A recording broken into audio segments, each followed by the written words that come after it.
জয়রাম। ঠাকুর বলেছিলেন, আমাকে যে যাহা দেয় তাহা আমার নিকট পৌঁছায়।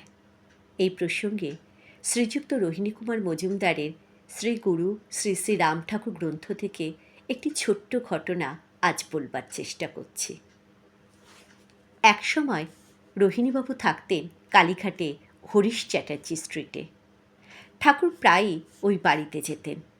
একদিন বাজার হতে একটি পাকা কাঁঠাল কিনে আনা হলো। কাঁঠালটি দেখে তার মায়ের খুব আনন্দ হলো। তিনি বললেন, কাঁঠালটি রেখে দাও, ঠাকুর এলে ভোগ দেওয়া হইবে। কাঁঠালটি রেখে দেওয়া হলো, কিন্তু প্রায় 2 মাস চলে গেল। ঠাকুর আর আসেন না।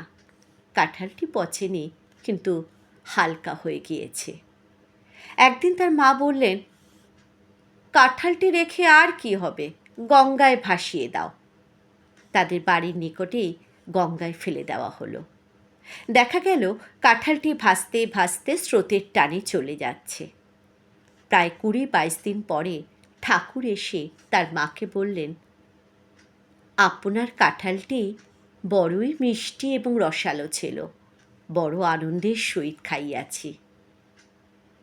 মা বললেন, কাঁঠাল তো গঙ্গায় ভাসায়া দেওয়া হইয়াছে, আপনি কি করে খাইলেন? ঠাকুর বললেন, কাঁঠালটি আমার নিকটে পৌঁছিয়াছে।